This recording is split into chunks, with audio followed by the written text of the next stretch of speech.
Hey there. Today I wanted to talk to you about why you might consider using one of the features of Facebook or the social media channels, and that is to go live. So if you understood the impact that going live can have on your social media channels, would you do it? And have you ever asked yourself the question, how would my business look today? How would it be different if I shared about my business by going live on my social media channels? And how would it be different if you did that on a very consistent basis? So today I wanted to share with you some of the things and why you might consider starting to go live on your social media channels. So that's what I'm going to be talking about today. If we have not met before, my name is Anna Olson. I am a coach and mentor teaching small business owners how to use video and going live to grow their business. Okay? If you're joining me live today, please say hello, tell me where you're coming in from, and join the conversation. I like to ask questions throughout this. I call it this my conversation with my audience for the day. Okay. I like to ask questions and I love to get feedback. That is absolutely one of the reasons that I go live all the time. And that is one of the reasons that you should consider going live. But we'll get into that more. But, I have to share with you, when I first got started, I didn't want to go live either. I had all kinds of excuses. I mean, it felt scary to me. I was like, what do I have to say that anybody would listen to? I had all kinds of reasons and excuses that I can't do this. I can't go live. I can't do this. Well, after a while, I was convinced that it was the right thing to do. And today, it doesn't feel so scary. It doesn't feel scary. It doesn't feel, do I have something that people want to hear? Absolutely, because people are watching my lives. Now, a lot of them will watch the replay, but I still present in a live fashion, okay? So, let's see here. What did I do have some notes. So I wanted to make sure I talk about the things that I put on my notes. But, when I first got started, it was so scary. But when I finally got to the point where I was doing lives, all I did was I would get on and I would train. I'm very, from the corporate world, I was a trainer. I mean, I worked with students. So on a constant basis, I was telling students what to do. I was showing them what to do. I was, it was always something to basically training. And that's how I started doing my lives too. It was get on. Here are the three things I'm trying 3 points I'm trying to get across. And boom, here's point number 1. Here's point number 2, point number 3, and off I go. Well, I mean, that can be okay, but it wasn't okay for my audience. I needed to be much more personal and share personal stories. And so that, I mean, there's much more to it besides just training. We can always find another video where somebody's training something, but you can't always have a conversation with somebody or hear somebody's personal story and then you can relate to it. So adding that personal touch to it is much more effective than just getting online and doing a training again, another training, So think about that as you don't put so much pressure on yourself.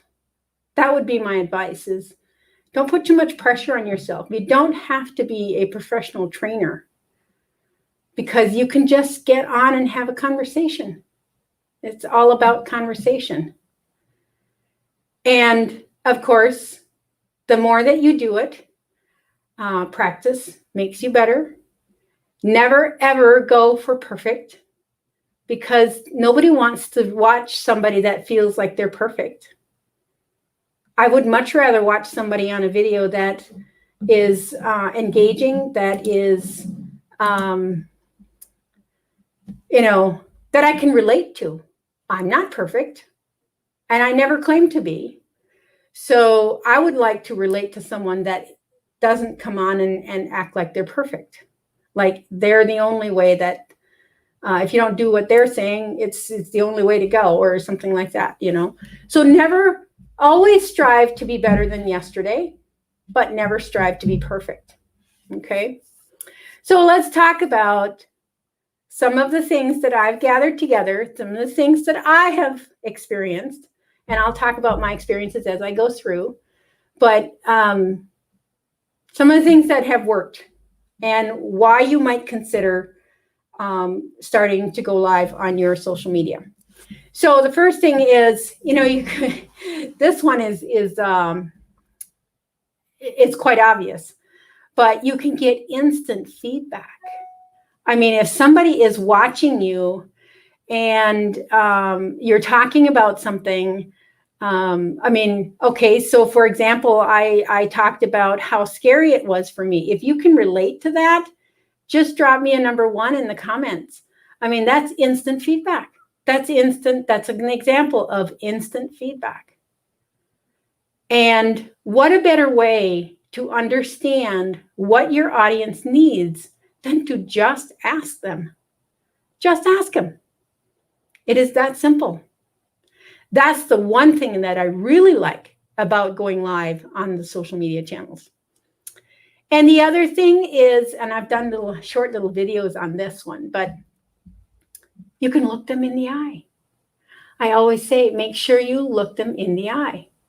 My notes are down here. I'm looking at my notes, and now I'm looking at myself on the screen, but you're up here. You have to look people in the eye, but also people can look you in the eye. They can get the real you. I mean, you wouldn't have a conversation with somebody in the grocery store or in the parking lot or at church. You wouldn't have a conversation without looking at them, would you? I mean, I don't think that is a very kind way of having a conversation if you can't look them in the eye. And this is the same thing. This is the same thing.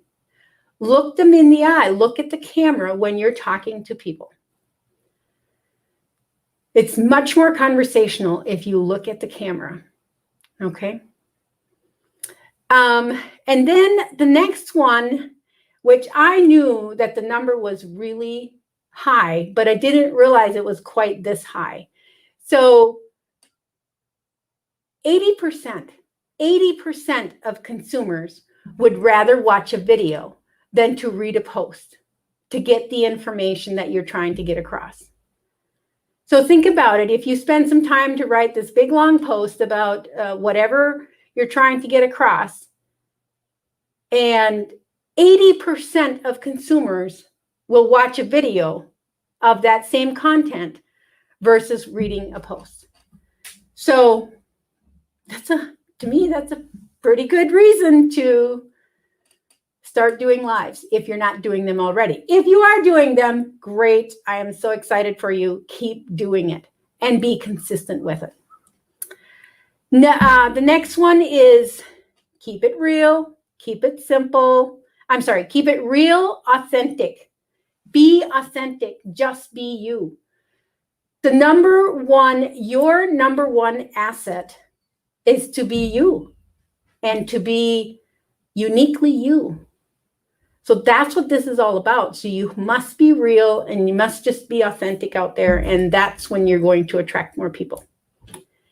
And the next one is to keep it simple. Don't overthink it. Don't overthink it. Keeping it simple means there's no scripts to write. There's no production to happen. There's no recording and then editing and all of that stuff. It's simple. You turn on your phone or your computer and you hit record, or you hit go live, go to Facebook, hit go live, or go to whatever channel that you're on and hit go live, and away you go. That's how simple this is, okay? And then you, the last one is pretty good, actually. This is the final one I have today, but you can skip the algorithm. The live videos get 6 times more engagement than recorded videos. So it's pretty simple. I mean, that speaks for itself. It's pretty simple that that's where we should go with this, okay? So I hope that you got some value out of this, and that this has inspired you to maybe do more live videos. If you're already doing them, do them more consistently. And when I say consistently, if your audience expects you to be out there, or your audience is responding to you when you do live videos twice a week, then be very consistent with that twice a week. If your audience is asking for more, then maybe that's what you want to do. But you don't want to do what I want to caution you with is think, oh, I have to do a live every day. And you go do a live every day, and now you've spent all this time doing lives and nobody's responding, nobody is doing anything. Nobody's engaging. So then that maybe is overdoing it. Do what works, test it, do what works for your audience. That's really where it's at, is who is your audience and who is watching and engaging and what do they need. So take those things into consideration as you decide how often you go live and how often, how many times a week, those kinds of things.